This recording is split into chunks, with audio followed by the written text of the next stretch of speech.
Parle-moi ce matin. Parle à mon cœur, Seigneur. Parle à mon cœur. Parle, Seigneur. J'ai besoin de toi. Je veux écouter ta voix, Seigneur.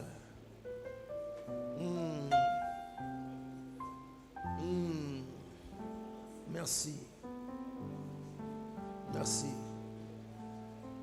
Merci. Merci. Parle, Père. Affermis-moi, affermis mon frère, affermis ma soeur. Donne l'Éternel à vivre la vie qui te plaît. La vie qui t'est agréable, Seigneur. Libère-nous de nous. Libère-nous de nous. Et que toi, tu sois le seul maître en nous, Seigneur.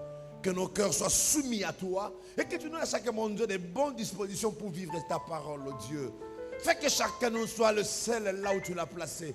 Fais que chacun soit la lumière là où tu l'as placé, Seigneur. Fais qu'au travers de nous, les mondes te connaissent, oh Dieu. Sans parole, que des hommes soient gagnés. Par nos actes, que des âmes soient converties, Seigneur. Cela n'est pas impossible, Père. C'est bien possible, oh Dieu. Que nous ne sommes pas des chrétiens de nom, mais de fait. Que par notre marche, des hommes voient que nous sommes des chrétiens, des enfants de Dieu, des rachetés, Père. Jésus, merci, Père. Donne-nous aller un peu plus loin dans notre intimité avec toi. Au nom de Jésus. Nous disons Amen. Acclamons le Seigneur. Bonjour à chacun de vous. Que Dieu soit béni pour ce dimanche 22 janvier. La pluie a menacé depuis hier. Et ce matin, les menaces continuent. Que Dieu se glorifie et que Dieu soit le maître de tout, puisqu'il est le Dieu du temps et des circonstances. Mais celui qui dira c'est à cause de la pluie qui n'a pas pu être culte, en tout cas celui-là, nous les traiterons de menteurs. Nous sommes en train de parler de faveurs par la sanctification, les faveurs par la sanctification. C'est la 3e séance depuis que nous avons commencé cette année. C'est notre sujet. Nous devons savoir que ce sujet, ce thème, est le secret d'une vie bénie. C'est l'enseignement. Car Dieu ne peut nous bénir autrement que par la sanctification. Dieu ne peut nous visiter que si nous sommes sanctifiés, purs, propres à lui. C'est Dieu, comme nous sommes en train de réfléchir ensemble tous les dimanches, a fait de la sanctification la condition pour embellir une vie, pour bénir une vie, pour faire entrer quelqu'un dans sa destinée. Ne nous glorifions pas à cause de l'onction. Ne nous glorifions pas à cause de notre expertise, beauté, je ne sais quoi, notre année dans le Seigneur. Ne nous laissons pas séduire par ce que nous faisons pour Dieu. Car Dieu, ce que Dieu la veut, c'est tout simplement la sanctification. Et c'est Dieu la sait, où il connaît qui vit la sanctification telle que nous sommes là. Nous pouvons nous tromper entre nous. Mais bien aimé, Dieu, on ne le trompera jamais. Dieu, on ne pourra jamais se cacher devant lui, jamais. Il me connaît mieux que moi-même. Il te connaît mieux que toi-même. D'où je dois arranger ma vie. Je dois vivre selon ce Dieu. Alléluia. Je veux être béni. que je me sanctifie. C'est tout un processus. On doit grandir. On doit croître dans la sanctification. Les faiblesses d'hier doivent être vaincues aujourd'hui. Les faiblesses d'aujourd'hui, je dois faire des moments pour que demain je sois en mesure de les maîtriser. Mais on ne doit pas être éternellement dans les mêmes faiblesses. Non. Là, on est un monstre spirituel. Hier, c'était les mensonges. Hier, c'était les calomnies. Hier, c'était l'hypocrisie. Hier, c'était. Mais aujourd'hui, je dois même faire l'évaluation. Que voilà, j'ai évolué. Voilà ce que je faisais autrefois. Maintenant, par la grâce de Dieu, je ne le fais plus. Que 2023 soit une année de croissance spirituelle. 2023, une année de maturité spirituelle. Et cela doit naître en moi. Dans mon cœur, doit venir de moi-même. C'est ma volonté. Si je veux grandir, je grandirai. C'est moi, c'est pas vous. Vous n'avez pas m'imposer, c'est moi-même qui dois m'imposer tel genre de vie, telle discipline spirituelle. Ça, je ne ferai plus. Ça, là, je n'irai plus. Ça, je ne dirai plus. Je ne penserai plus à ça. Bien aimé, tu vas voir que les choses vont bien marcher pour toi.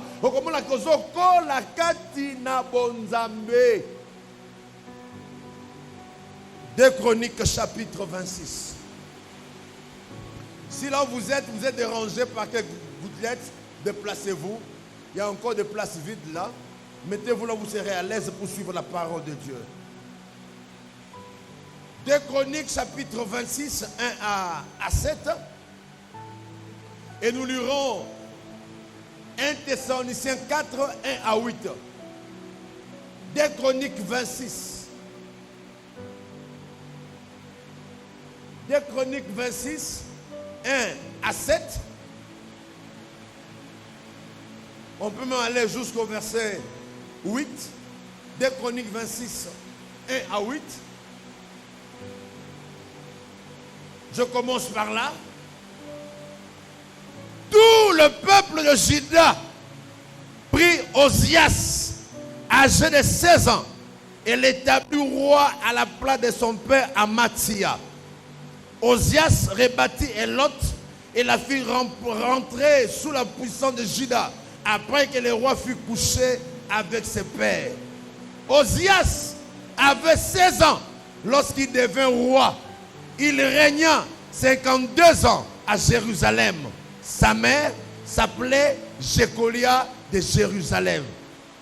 Osias fit ce qui est droit aux yeux de l'Éternel, entièrement, comme avait fait Amathia son père. Il s'appliqua à rechercher Dieu pendant la vie de Zacharie, qui avait l'intelligence de vision de Dieu. Et dans les temps où il chercha l'Éternel, Dieu les fit prospérer. S'il vous plaît, soulignez, Dieu les fit prospérer. Je reprends ces versets. Verset 5. Il s'appliqua à rechercher Dieu. Il était parti à la recherche de Dieu. Nzambe balukakaye. Nzambe balukaka nzambe. Nzambe sa luka yo azua yo. Siko esengeli yo sikoyo okende na bozindo ya koeba nzambe. Je dois aller à la recherche. Bien aimé, lorsqu'on s'engage à faire des recherches, on dépense tout. On se sacrifie. On se construit un laboratoire. On s'achète des matériels. On dépense son énergie, son temps, son argent. Pourquoi? Parce qu'on veut découvrir quelque chose. Bien aimé, la recherche de Dieu nous coûte tout ce que nous sommes et tout ce que nous avons. Si nous nous engageons à rechercher sincèrement Dieu, nous allons constater que ça va nous demander tout, notre être, esprit, âme et corps, nos avoirs, tout, nos relations. Église, c'est ce qui nous manque aujourd'hui. On est superficiel dans les choses de Dieu. Nous ne nous engageons pas pour aller à la recherche de ces dieux, à découvrir ces dieux, toutes ces dimensions, à avoir la révélation de ces dieux. Que ces dieux arrivent à nous dire ce qu'il est, ce qu'il peut, ce que nous devons faire. C'est ce qui manque à l'église d'aujourd'hui.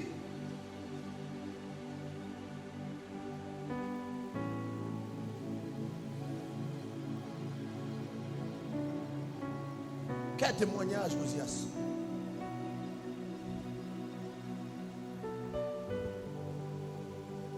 Il s'appliqua à rechercher Dieu pendant la vie de Zacharie, qui avait l'intelligence de vision. Et dans le temps où il rechercha Dieu, Dieu le fit prospérer. Il s'est mis en guerre contre les Philistins. Et il a bâti les murs de Gath, les murs de Jabné, les murs d'Asdod. Il a construit des villes dans les territoires d'Asdod et parmi les Philistins. Verset 7.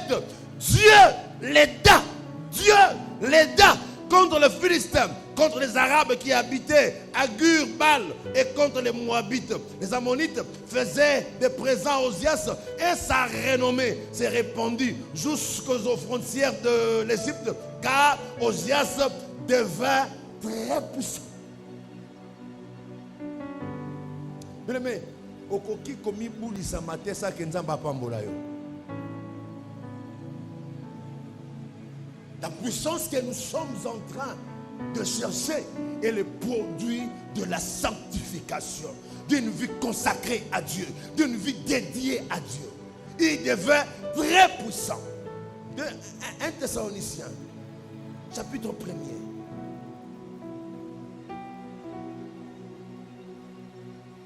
Oh Dieu, aide-nous. Aide-moi. 1 Thessaloniciens, chapitre 1er. 1. Du 1er au 8e verset. Au reste, frères, puisque vous avez appris de nous comment vous devez vous conduire et plaire à Dieu, et que cela, c'est que vous faites, nous vous prions et nous vous conjurons au nom du Seigneur Jésus de marcher à cet égard de progrès en progrès. On doit progresser. On doit avancer, on doit croître dans la sanctification, dans la consécration. On doit pas régresser. Il dit, vous devez aller marcher de progrès en progrès. Vous savez en effet quel précepte nous vous avons donné de la part du Seigneur Jésus. C'est que Dieu veut. C'est votre sanctification. C'est que vous vous absteniez de l'impudicité. C'est que chacun de vous sache posséder son corps dans la sainteté et l'honnêteté, sans vous livrer à une convoitise passionnée, comme font les païens qui ne connaissent pas Dieu. C'est que personne n'use envers son frère. C'est que personne n'use envers son frère. T'as la frère Nayo. T'as la. Là, le Seigneur nous parle à propos de vous. Dieu me parle à propos de toi. Dieu me dicte ma conduite, mon comportement à ton égard, Rabbi. Hein, Fabrice, hein, Jacques, vous tous là. Dieu m'exhorte ce matin. Écoutez ce que Dieu dit. Que personne n'use envers son frère de fraude, de cupidité dans les affaires. Parce que le Seigneur tire vengeance de toutes ces choses, comme nous vous l'avons déjà dit et attesté. Car Dieu ne nous a pas appelés à l'impureté, mais à la sanctification. C'est lui donc qui rejette ses préceptes, ne rejette pas un homme, mais Dieu qui vous a aussi donné son Saint-Esprit. Alléluia. C'est bien dit ici par l'apôtre Paul. Ce que Dieu veut, c'est la sanctification. Ce que Dieu veut trouver en moi, c'est la sanctification.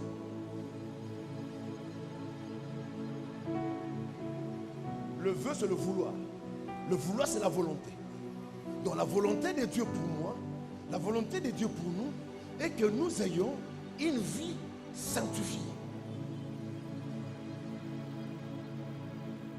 Dieu veut que chacun de nous parvienne à cultiver la sanctification, s'exerce à posséder la sanctification, à vivre dans la sanctification partout.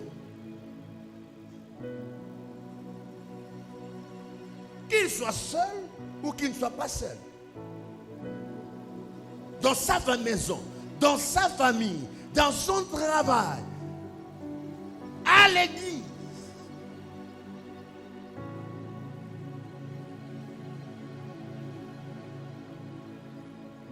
Que je ne maltraite pas mon frère, que je ne sois pas dans la fraude, dans la cupidité, dans l'hypocrisie, dans le mensonge, la calomnie, la tricherie. Que ces choses-là, bien-aimés, ce soit en dehors de l'église. Bien-aimés, le Seigneur nous a mis ensemble pour que nous marchions dans sa crainte, pour que ce soit une bénédiction, une édification. Moi, ma vie soit une édification pour quelqu'un, avec que ce quelqu'un-là ait le désir ardent de suivre ses dieux. Mais malheureusement, la maison de Dieu est minée par le mal spirituel qui est le péché. Malheureusement,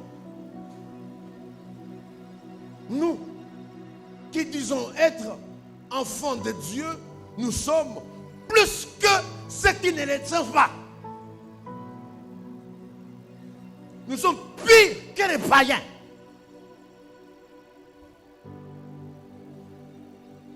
Est-ce que Dieu sera-t-il glorifié? Non. Alors si tu ne savais pas ce que Dieu attend de toi, ce matin Dieu te l'a dit. Depuis toujours, il a toujours attendu de toi et de moi la sanctification. La sanctification, mes amis, est irremplaçable. On ne peut remplacer la sanctification par autre chose. On ne peut substituer la sanctification par autre chose. Les services que je fais, je peux faire ce que je veux, ce que veut mon cœur. L'essentiel est que je suis pasteur, je prêche. Non, ce n'est pas ce que je fais que Dieu cherche. Dieu me veut moi. Elle est irremplaçable. On peut remplacer la sanctification par les dons, par ce qu'on donne, par ses richesses. On achète cette parcelle pour Ebenezer. On érige un grand temple ici, mais on est mari de plusieurs femmes. On est escroc, on est je ne sais quoi, chez couleur. Frère, Dieu ne va pas regarder à toutes ces choses-là, car ce que Dieu veut, c'est ton cœur. C'est clair, ce que Dieu veut, c'est la sanctification.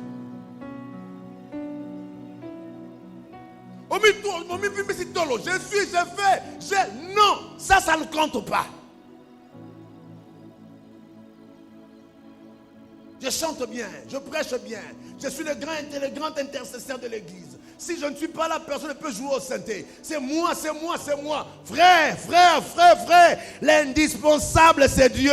Sans moi, sans toi, Dieu restera Dieu. Ce que Dieu veut, c'est la sanctification de chacun de nous.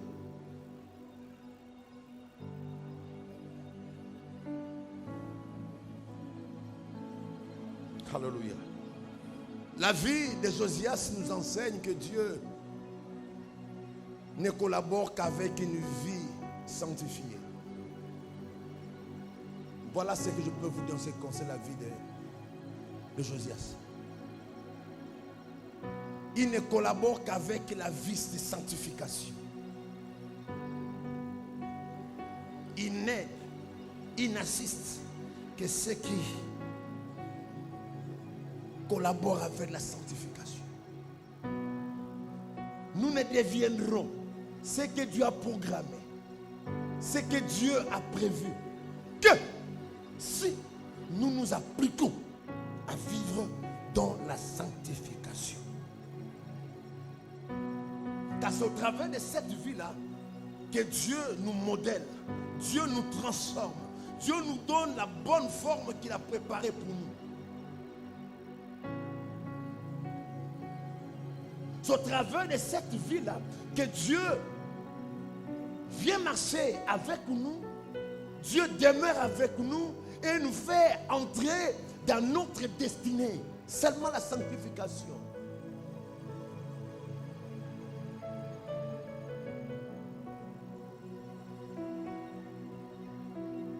devons vouloir ce que Dieu veut. Nous devons désirer ce que Dieu désire. C'est ça le secret.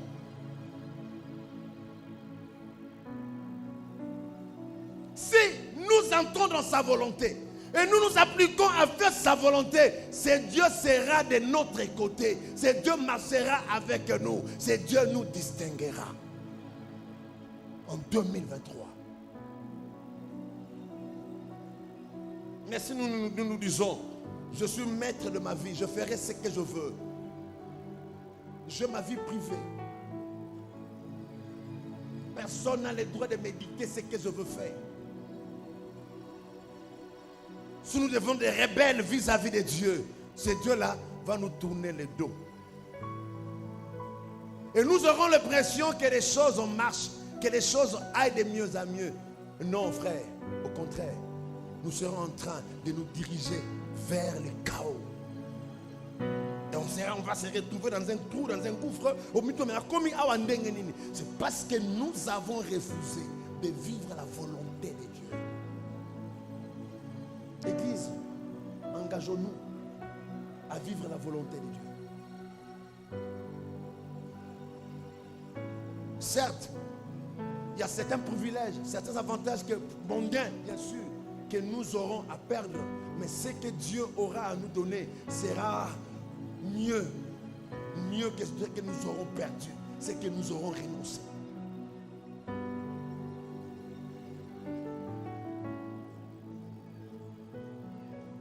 La sanctification, c'est quelque chose qui nous permet de passer de l'état brut à l'état fini. Elle nous permet la sanctification. Je dirais que c'est le passage de l'état brut, sans forme, informe, médiocre, à l'état fini. L'état fini, c'est l'état préparé par Dieu. Cette bénédiction que Dieu a prévue pour nous, c'est ça l'état fini.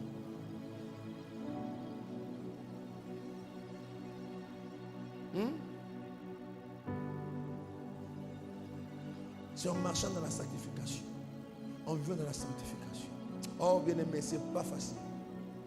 La parole de Dieu, l'Église de Dieu, c'est un miroir. C'est un miroir. Vous savez à quoi sert un miroir? Le miroir nous révèle ce que nous sommes. Ce matin, vous et moi, nous avons utilisé chacun un miroir pour se peigner, pour peigner ses cheveux, pour vous maquiller. Vous vous êtes miré, regardez dans ce miroir-là. Et ce miroir vous a dit que voilà ici, il y a ça en lèvres, il y a ça en lèvres. C'est ça la parole. Et ça nous fait mal lorsque la parole de Dieu nous révèle nos faiblesses. Ça fait mal. Quand le miroir ne nous trompe pas, là il y a une tache, le miroir te dira, voilà, tu vas te voir, il y a une tache ici. Frotte-toi un peu, enlève ça. C'est ça la parole. Qu'est-ce que la parole de Dieu dit de toi? Car tu sais le mal que tu fais. Je connais le mal que je fais. Je sais qu'en moi il y a telle chose, telle tare, telle faiblesse. Il faut parce que la parole, je la lis régulièrement. Je la lis plusieurs fois la journée. Je sais que ça c'est une relation impure. Ça c'est un comportement, un caractère indigne. Je dois abandonner. Tu es devant la parole. Qu'est-ce que cette parole-là t'a révélé? Qui te dit, qui te fait voir que ça, ce n'est pas propre, c'est d'assuir, c'est le péché. Mais il y a des gens qui s'accrochent à ça.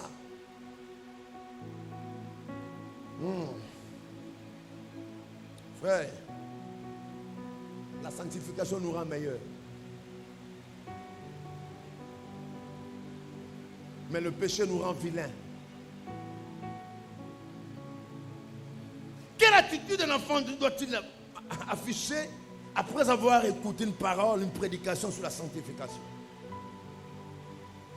Mais quelqu'un qui a vraiment rencontré le Seigneur authentiquement, après avoir écouté un message, prend la décision de rompre avec une vie ancienne. Une vie impure, ou la vie indigne.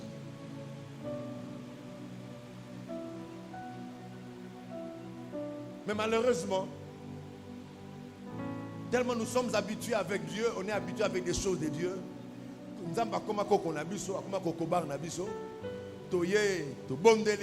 C'est la même vie. On quitte l'église, on rentre dans la même vie, dans le même comportement, même caractère, même péché. On dit on va encore aller se sanctifier. Bien-aimés, la Bible nous dit que nous devons nous préparer à la rencontre de notre Dieu. Attention que Dieu ne nous trouve pas dans le péché. On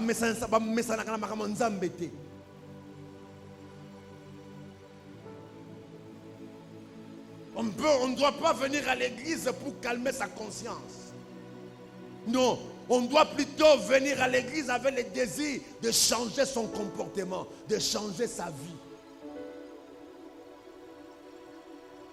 Comme Paul dit, d'aller de mieux à mieux, de progrès en progrès. Je me rappelle une histoire, on était rencontré très jeune là, dans la foi. J'ai raconté cette histoire ici.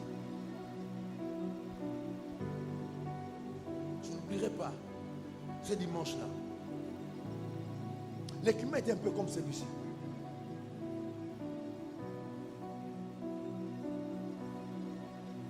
Le pasteur Lufika, c'est lui qui est le pasteur de l'église initiée de la bande à Manzangongo, qui avait prêché ces jours-là là-bas. Le pasteur venait en voyage. On était encore très jeunes dans la foi. Un message puissant sur la sanctification. Et après avoir prêché, tout le monde, presque toute l'église était debout. Il y en a qui pleuraient.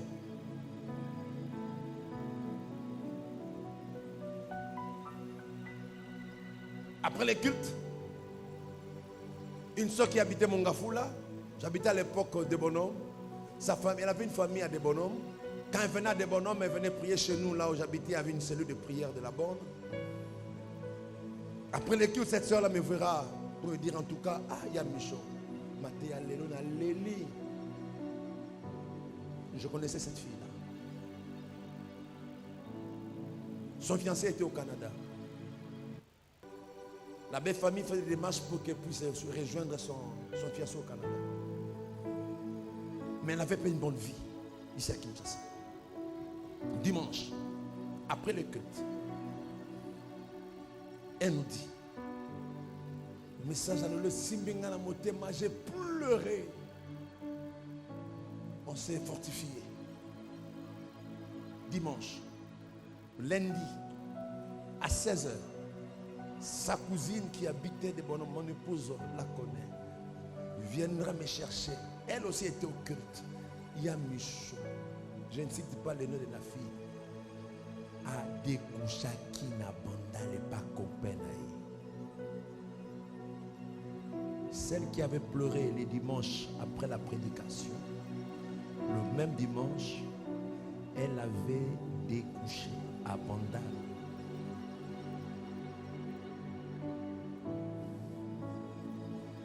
L'église va mal.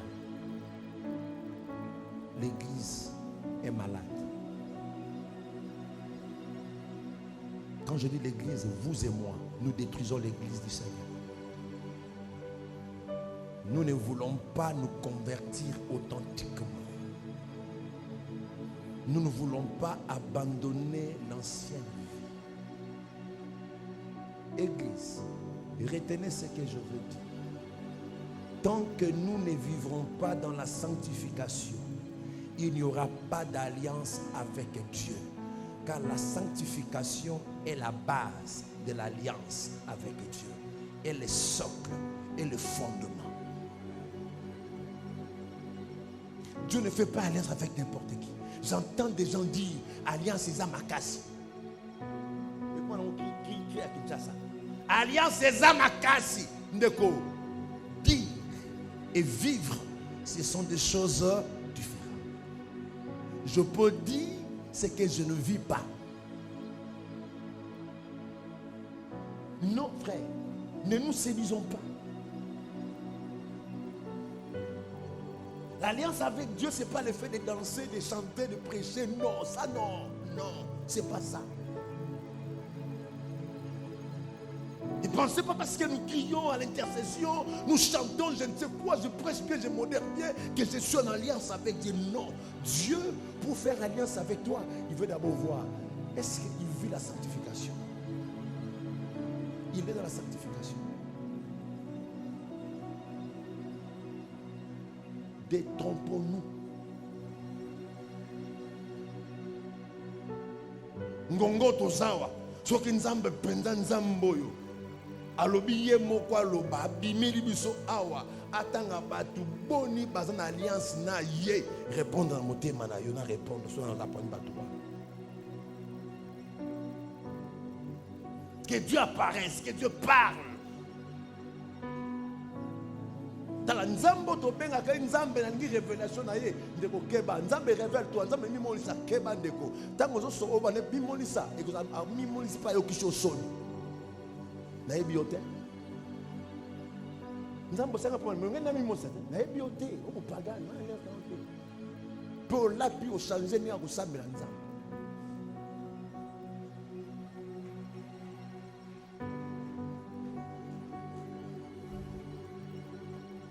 La politique est dans l'église. La politique dans l'église. Et on dira qu'on est en alliance avec Dieu. La politique là dans l'église.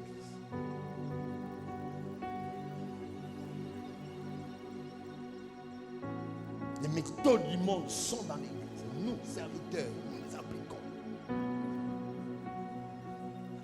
Et pensez-vous que Dieu est avec nous? Je suis en train de suivre à distance cette guerre entre église des réveils et au conseil, je ne sais de quoi là. Tout ça, ce sont des intérêts. Qui est en train de suivre cette guerre-là? Ce sont des intérêts. On s'approche des élections. On a besoin que ceux qui seront là puissent nous donner de l'argent. Et c'est une affaire d'argent. On doit faire ce qu'on doit déranger. On doit faire pour que nous seuls nous soyons là et que lorsqu'on aura besoin de mobiliser les églises, qu'on vienne nous chercher nous. Frère, où est la place de Dieu dans tout ça?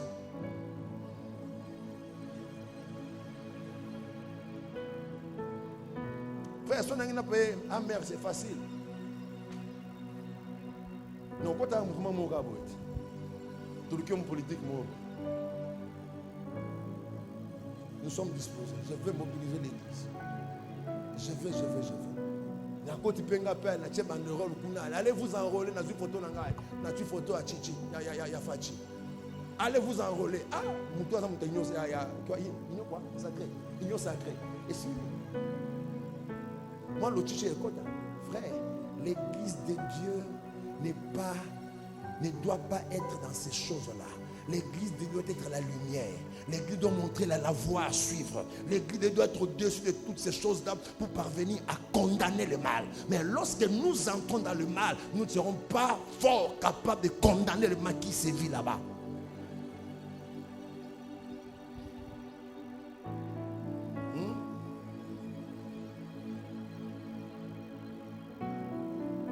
Il y a des partis politiques ici qui ne sont pas partis politiques, mais partis religieux. Dans les églises. J'aime tel, j'aime pas tel. C'est l'autre là, c'est comme ça. Non! C'est impur!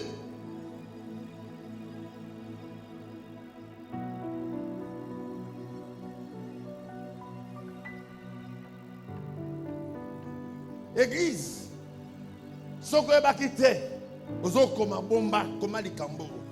La raison de notre sanctification, c'est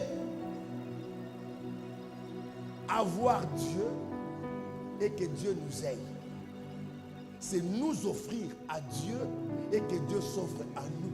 C'est nous donner à Dieu et que Dieu se donne à nous. C'est ça la raison de la sanctification. Quoique il y a des retombées, des conséquences, des bénédictions matérielles et financières. Mais la raison première, c'est nous offrir à Dieu et que Dieu s'offre à nous. C'est ça la raison de la sanctification. On ne se sanctifie pas d'abord pour ces biens matériels, pour ces choses. Ce sont des choses que Dieu va nous donner, qui viendront, que nous aurons. Tout simplement parce que notre vie lui plaît, lui est agréable. Puisque sa vie m'est agréable, je lui donne. Ça m'a tabissi. Tout ça va voyage. Et ça m'a tabissi à sanctification. Amen. C'est un bonus.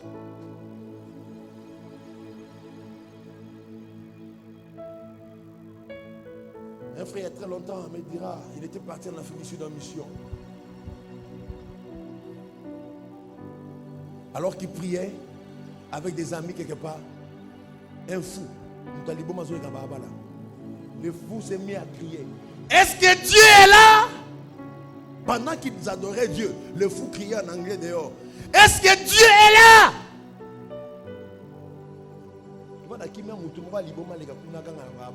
Est-ce que Nzambaza kuna? Répondre.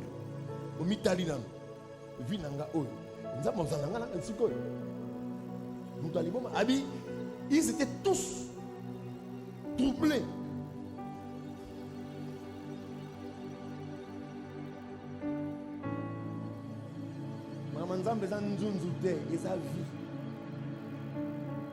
Bien agir fera que Dieu soit avec nous. La Bible dit, Osias fit ce qui était droit aux yeux de l'Éternel. Ça m'a interpellé cette phrase. Il fit ce qui était droit. Il vécut une vie d'honnêteté, de droiture, de crainte de Dieu.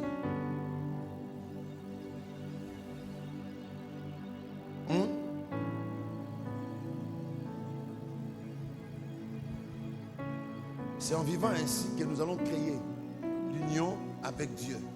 Que Dieu sera avec nous. Que nous serons un même corps avec Dieu. Alléluia. Alléluia. Donc je vais dire à quelqu'un que le Dieu de la Bible est le Dieu de la sanctification.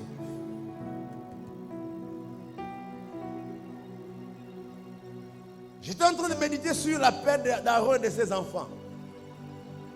Je suis parti dans Lévitique pour voir comment Dieu, les ordres que Dieu avait donnés à Moïse concernant la sacrificature, le travail d'Aaron avec ses enfants dans sa maison. Bien aimé, le Dieu de la Bible est très exigeant.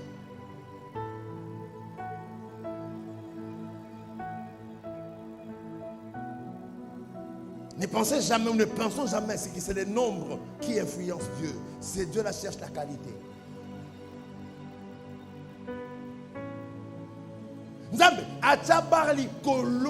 Je vu ce que Dieu attendait d'Aaron et de ses enfants. Bien aimé, les sacrificateurs de la nouvelle alliance, c'est vous et moi.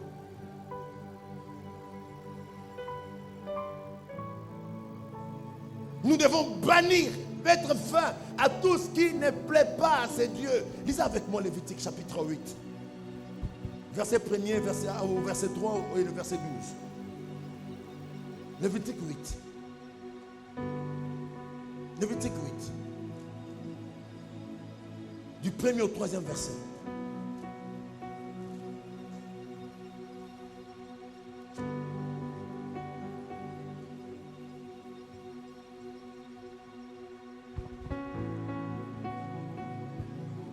Lévitique 8, du 1er au 3e verset et le verset 12.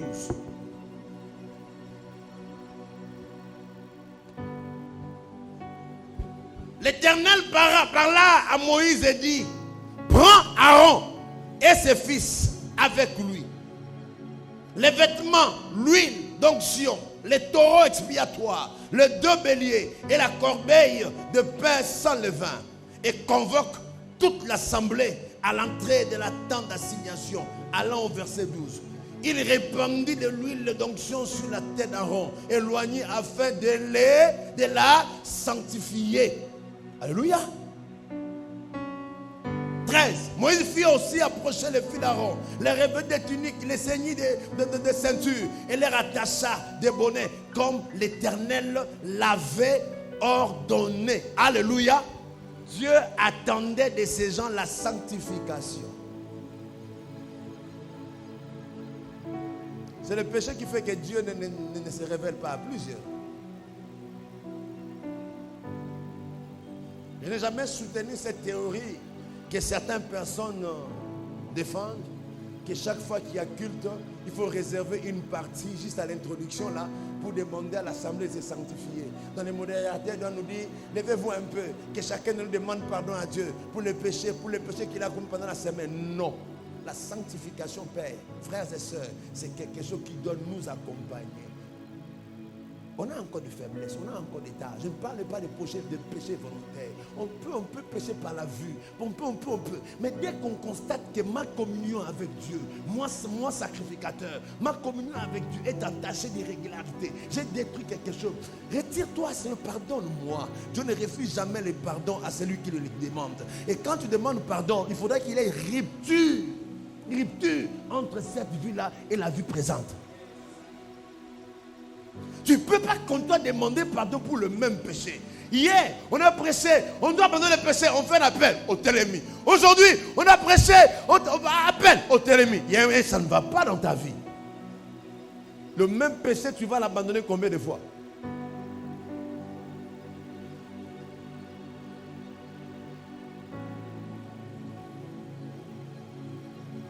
Ça veut dire qu'il est comme un chef d'entreprise, c'est Dieu. À ce quoi responsable, patron, mon goboy.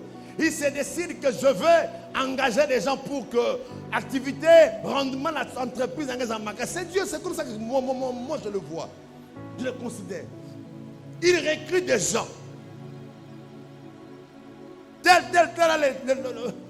Vous devez présenter un test. Mais c'est Dieu. Ne cherche pas les compétences. C'est Dieu. Ne cherche pas les capacités. En tant que chef d'entreprise, il cherche celui qui aura le sentiment de faire avancer son œuvre.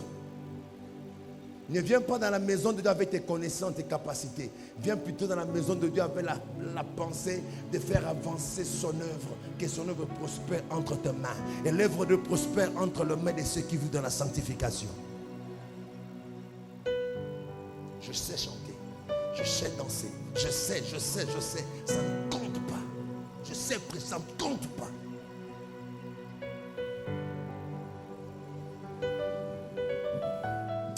Ça me choque moi-même ce que je dis.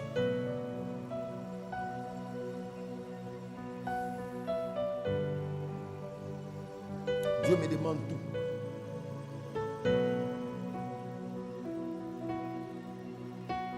C'est bien la sanctification qui est le secret de l'efficacité de la vie chrétienne.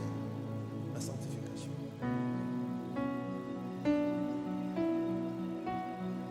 Nous serons des vases de bonne odeur, des vases nobles plutôt, des parfums de bonne odeur, que si nous vivons la sanctification. Je termine en nous proposant Daniel chapitre 1. Daniel 1, 8 à 9. Daniel, chapitre 1er.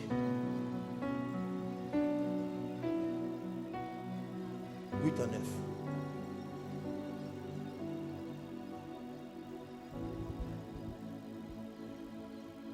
Daniel chapitre 1er. 8 à 9. Daniel.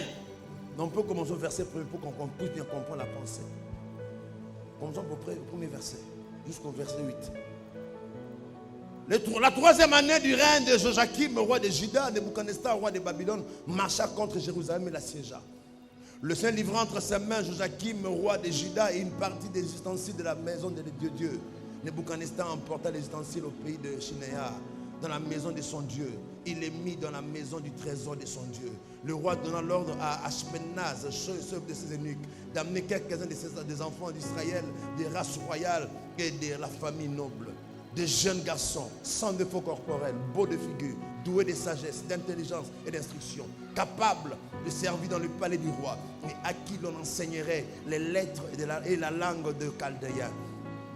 Le roi leur assigna pour chaque jour une portion de mets de sa table et du vin dont il buvait, voulant les élever pendant 3 années, au bout desquelles ils seraient au service du roi.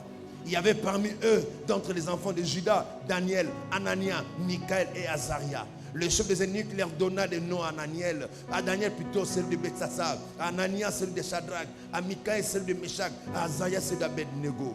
Daniel résolut de ne pas s'essuyer par les mains du roi et par le vin dont le roi buvait. Il pria le chef des eunuques de ne pas l'obliger à s'essuyer.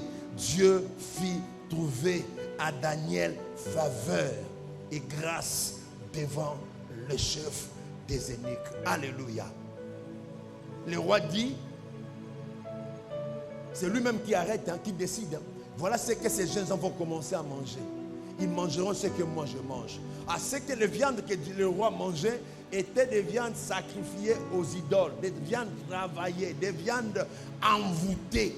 Daniel était conscient, il savait que Misuni Oyo Ezamabe, moi Daniel, je ne peux pas manger cela parce que je suis de Dieu. Il dit au chef des eunuques, ne nous oblige pas à manger ces choses. Nous mangeons seulement nos matembele, nos ngaïngaï, nos bitekuteku. Gardez-nous de ces histoires. Il résolut. Bien-aimé, la hauteur de ton élévation sera la conséquence de ta consécration à Dieu. La hauteur de ton élévation, la hauteur de ta grandeur. Ou c'est dire quoi? La dimension de ton élévation. C'est la conséquence de ta vie de sanctification, de renoncement.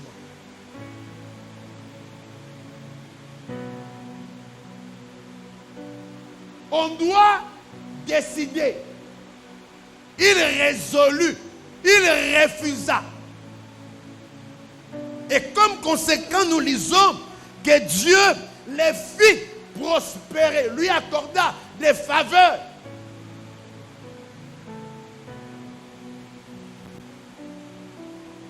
Lui accorda des faveurs. Donc nous devons tout faire pour obéir aux instructions de Dieu. Je dois tout faire. On ne doit pas pécher par politesse. Non, non. On ne doit pas se laisser influencer par qui que ce soit. Non, non. Et ici, nous voyons que l'alliance de Dieu avec Daniel ainsi que ses amis avait produit tous ses effets. Pourquoi? Parce que Daniel avait résolu de ne pas manger les mets du roi. Dieu n'abandonne jamais ceux qui se sacrifient pour lui. Dieu n'abandonne jamais ceux qui prennent la décision de renoncer au mal. Daniel d'aujourd'hui c'est toi. Daniel d'aujourd'hui c'est moi. Dieu attend que des résolutions soient prises par vous et moi. Et quelle est cette résolution que je dois prendre ce matin? Qu'est-ce qui ressemble aux mets du roi que moi je mange, que moi j'entretiens? Question. Qu'est-ce qui ressemble aux mets du roi que tu entretiens, que tu manges, que tu aimes tant, que nous aimons tant? Songi songi, kotonga, kokabola batu, koiba, ekobo, Zoua, Toina.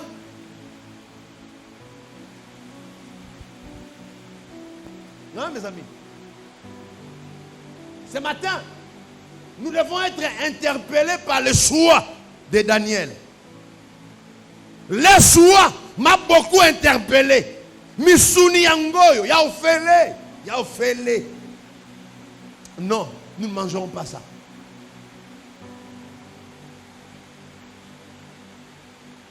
Le péché, on le fouille. Le péché, on le refuse. Le péché, on le repousse.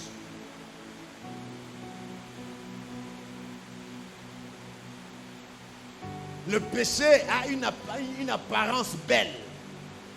Le péché. Le péché, lorsqu'on le voit, on se dit, les avantages, mes frères, mes bien-aimés, attention, ça va nous conduire à la mort. Alléluia. Alléluia. Que Dieu nous aide. Que Dieu t'aide. Je termine avec cette pensée.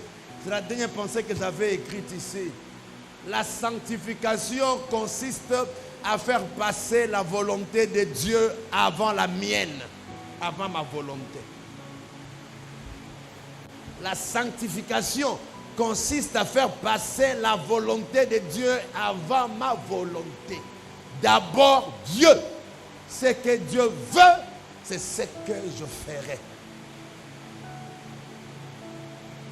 Veuillez vous lever, bien-aimés dans le Seigneur. Que chacun de nous se recommande à Dieu.